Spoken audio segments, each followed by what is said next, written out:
जी नाज़रीन, आप देख रहे हैं प्रोग्राम अवाम की आवाज़। मैं हूं आपका मेज़बान मियां शेर मोहम्मद ज़रगर। आज का जो प्रोग्राम है ज़िला शेखपुरा के इलाका मानावाला में है। जैसा कि आपको पता है कि जश्न ईद मिलादुन्नबी सल्लल्लाहु अलैहि वसल्लम नहायत इद्दत व एहतराम के साथ मनाया जा रहा है और मानावाला में आज 363 पाउंड का केक काटा जा रहा है।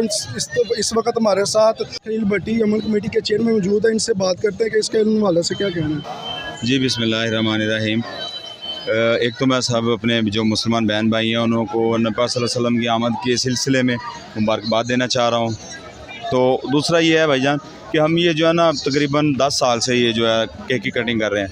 पहले हम 263 पाउंड का काटते थे, लेकिन पिछली दफ़ा से हम 363 पाउंड किया और ये ज़िला शेखपुरा में पहला जो है वो 363 पाउंड का केक जो है पिछली दफ़ा भी काटा और हमने इस दफ़ा दूसरी दफ़ा काटा। और ये जो है हम अपने नबी सल्लल्लाहु अलैहि वसल्लम की जो वलादत बासआदत है उसकी खुशी में हम इंशाल्लाह देखें, हम जब हमारे बच्चे होते हैं हम उनकी खुशी में लाख लाख रुपया लगा देते हैं बर्थडे के लिए। लेकिन कुछ जो हमारे इस मुआशरे के मेरे भाई जिनको समझ नहीं है वो कहते हैं किसी गरीब की बच्चे की शादी कर दें। तो हमने सारा वेलफेयर सोसाइटी भी बनाई हुई है, हाफिज़ कलीम साहब हमारे भाई हैं, वहाँ पर हम जो गरीब गुरबा हैं जिनकी भी बेटियों की शादी होती है हम उनको सपोर्ट करते हैं।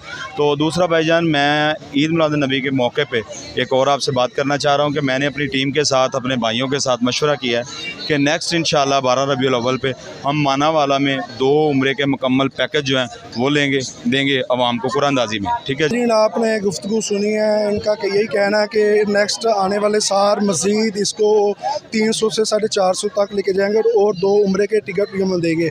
आप उम्मीद करते हैं कि आपको ये हमारा प्रोग्राम आज का अच्छा लगा होगा। अपने मेज़बान शेख मोहम्मद को इजाज़त, फिर मिलेंगे एक नए प्रोग्राम के साथ। फिर तब तक के लिए अल्लाह हाफ़िज़।